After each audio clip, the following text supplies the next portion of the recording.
Good afternoon, my people. Welcome back to my channel. This is your girl, Mashallah Gist TV.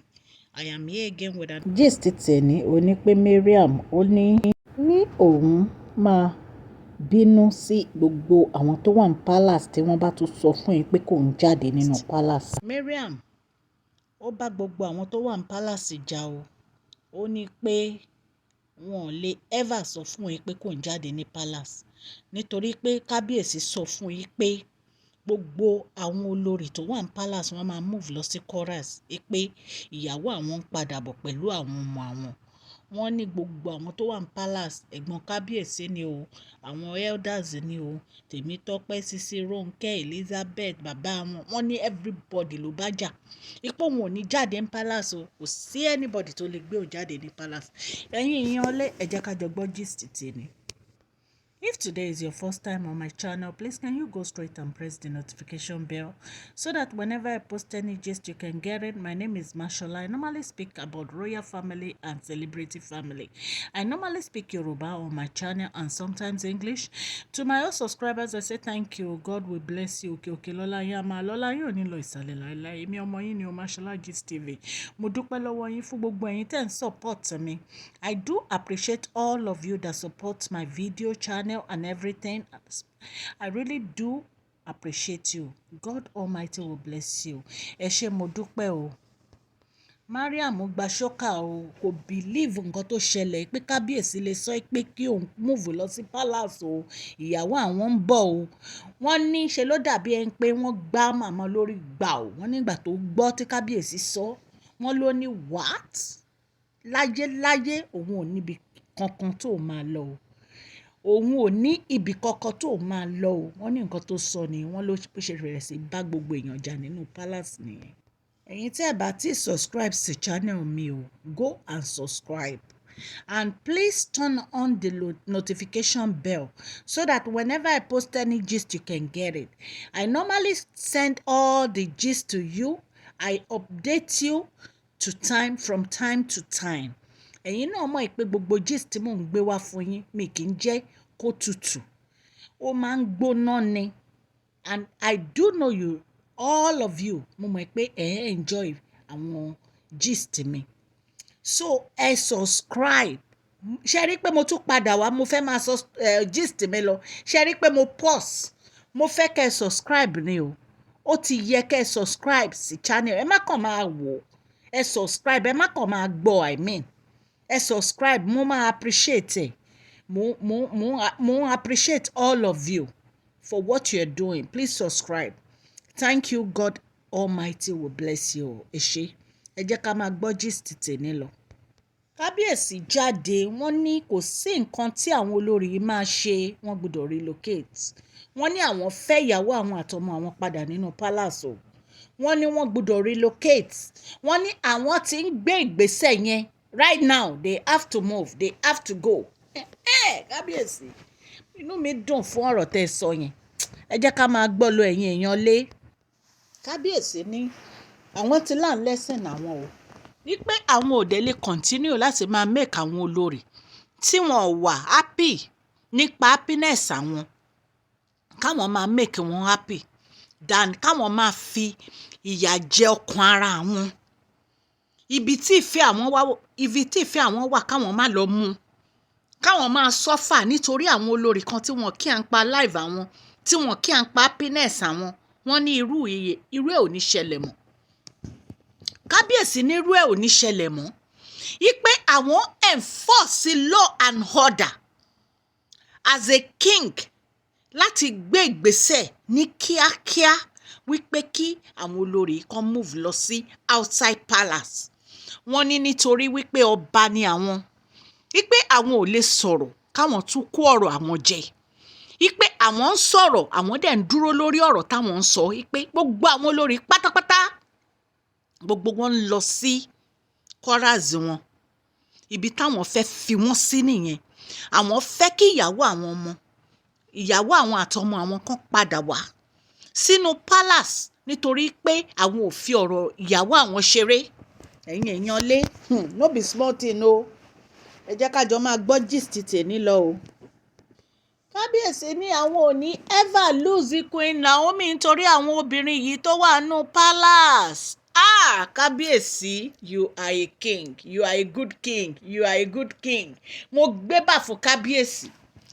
Wọ́n ní àwọn ò ní ever lose ìyàwó àwọn fún àwọn olórí tó wà nù palace. Wọ́n ti rí yín tán, wọ́n ti rí ìwà yín tán. Ẹ̀yin èèyàn lé ẹ̀rí pó lágbára. Kábíyèsí sọ̀rọ̀ o, wọ́n sọ̀rọ̀. Wọ́n ní àwọn olórí tí wọ́n kí à ń pa happiness àwọn, tí wọ́n kí à ń pa bínú àwọn dùn, tí wọ́n kí à ń pa bóyá àwọn jẹun, tí wọ́n kí à ń pa bóyá àwọn sùn, káwọn wá lose ìyàwó àwọn fún wọn. Wọ́n ní kò ní ṣẹlẹ̀ láíláí. Kábíyèsí ní àwọn ti gbọ́ several times tí wọ́n ti sọ fáwọn wípé tí àwọn olórí yóò bá jáde nínú palace o, ìyàwó àwọn ò ní padà wá. Wọ́n ní sọ àwọn ń gbé ìgbésẹ̀ láti ṣe é nítorí pé ìdùnnú àwọn nìyàwó àwọn, ọkàn àwọn nìyàwó àwọn. Kábíyèsí ẹ ṣé o, inú mi dùn sí ọ̀rọ̀ tẹ́ sọ o, inú mi dùn, mo dẹ̀ dúpẹ́ lọ́wọ́ yín. Kábíyèsí ní àwọn ò ní parọ́ pé nítorí Tadéníkáwò làwọn fi fẹ́ Queen Naomi padà. Wọ́n ní rárá, kì í ṣe torí Tadéníkáwò nìkan. Wọ́n ní ọkàn àwọn ní Queen Naomi, wípé inú àwọn ò dùn látìgbà tí Queen Naomi ti kúrò ní palace. Wọ́n láwọn kàn ń pretend ni. ẹ wò ẹ̀yin aráalé, ṣé ẹ mọ̀ pé mo ti sọ fún yín àlẹ́jì ni o, nǹkan tá a gbọ́ là ń sọ o. Mi ò bá kábíyèsí gbé palace o, àlẹ́jì ni. So kábíyèsí ní àtìgbà tí Queen Naomi ti kúrò ní palace, àwọn ò wá happy. Àwọn fẹ́ kíyàwó àwọn return sínú palace kíákíá, pé so àwọn olórí wọn gbọ́dọ̀ kúrò nínú palace, kán lọ síbi táwọn bá fi wọ́n sí, kán lọ máa gbé bẹ̀.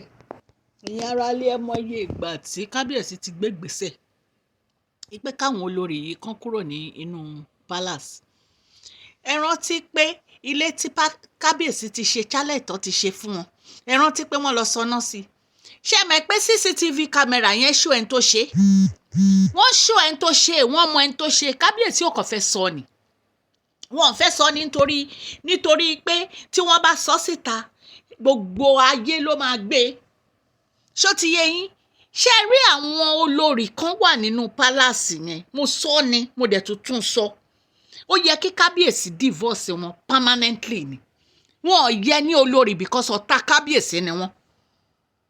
Báwo lèèyàn ṣe máa lọ sọ iná sí ilé millions of dollars tí ò bá ń ṣe pé arúgún àti àpà ni àwọn ẹni yẹn?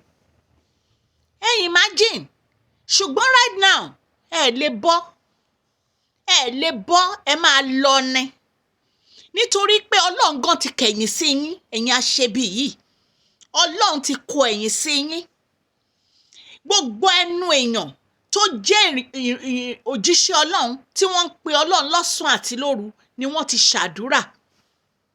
Kò sí nǹkan tẹ́ lè ṣe tó lè ṣiṣẹ́ mọ́. Ẹ máa kúrò nínú palace yẹn fún Queen Naomi ni. Ẹ ní choice. Kábíyèsí ni wọ́n gbọ́dọ̀ kúrò bó ti tó gẹ́. Gbogbo àwọn family wọn náà support wọn, bàbá wọn, àwọn brothers wọn, gbogbo àwọn elders, gbogbo àwọn èèyàn ọlọ́run, everybody ló support kábíyèsí. Ẹ mọ̀ pé ìyá wa Esther Ajayi náà ti sọ wípé kí gbogbo wọn dìde fún kábíyèsí pẹ̀lú àdúrà ló ń ṣiṣẹ́. Gbogbo nǹkan tẹ́ ẹ bá gbé báyìí orí ara yín lẹ máa gbélé lọ́wọ́ tẹ́ ẹ wà yìí, nítorí pé Queen Naomi ò ṣe ibi sí yín, kò ròyìn, kò sọ̀rọ̀ ń pa yín.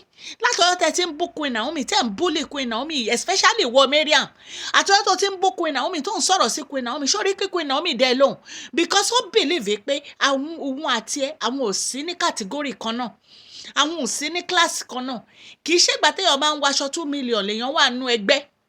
Nǹkan tí Queen Naomi carry ó lágbára, kì í ṣe nǹkan kékeré. So kí náà fẹ́ máa bárò ẹ sọ̀rọ̀ fún? Ẹ̀yin tẹ̀dẹ̀ ń blog Queen Naomi, tẹ̀ ń sọ̀rọ̀ burúkú ń pa Queen Naomi, ó kù yín ó kọ lọ́hùn o. Nítorí wípé ẹni òróró ọlọ́run ni Queen Naomi. Ẹni tó bá dẹ̀ ti ń bú ẹni òróró ọlọ́run, ìdájọ́ yẹn ọwọ́ ọlọ́run ló ti máa wá fún yín. Kẹ́ ẹ múra sí kẹ́ ẹ máa búlì èèyàn ọlọ́run, ṣẹ gbọ́? So kábíyèsí ti sọ o, wọ́n ní gbogbo wọn máa jáde nínú palace fún Queen Naomi o, wípé enough is enough, àwọn ò ṣe mọ́. wọ́n láwọn ò ṣe é pé kí àwọn wà nù palace pẹ̀lú àwọn olórí kan kínú àwọn máa bàjẹ́, wọ́n láwọn ò ṣe mọ́. Wọ́n ní so ẹni táwọn bá fi sí outside palace tó bá ti mọ̀ pé òun ò lè gbé outside palace, káwọn ṣe ritual rites sí fún un kó máa lọ ọ̀dọ̀ family. So right now àwọn sister wọn gan wọ́n ń lọ sí Àkúrẹ́ láti lọ bẹ Queen Naomi pẹ̀lú gbogbo àwọn woman of Ilé Ifẹ̀, some of them àwọn alágbára tó wà ní Ilé Ifẹ̀. So wọ́n ti realize gbogbo ìwà tí wọ́n wù, wọ́n dẹ̀ ti apologize lọ́dọ̀ kábíyèsí. Ẹ̀yin èèyàn lè gist yìí ti ń gùn, mi ì tí ì parí ẹ̀ ṣùgbọ́n mo máa mú part 2 ẹ̀ wá fún yín, ṣó ti yé yín, nítorí pé mo fẹ́ kẹ́ ẹ gbọ́ ní full gist. Ọlọ́run Elédùmarè á ran gbogbo yín lọ́wọ́ o. Gbogbo ẹ̀yin tẹ́ ń gbọ́ mi ní wákàtí ọ̀wọ̀ yìí, ẹ subscribe o. Ẹ subscribe, ẹ má kàn gbọ́ gist lásán, ẹ subscribe. Mo dẹ̀ gbàdúrà fún yín, Ọlọ́run á bá mi gbọ́wọ́ yín sókè. Bẹ́ẹ̀ ṣe ń tẹ subscribe button yẹn, ọwọ́ yín ò ní kàn sàlẹ̀ àpò, òkè òkè ló máa lọ o. Gbogbo ẹ̀yin tẹ́ bá ti subscribe, ẹ subscribe o. Ọlọ́run á bá mi bless yín o. Thank you so much. Mashola love you. God bless you all.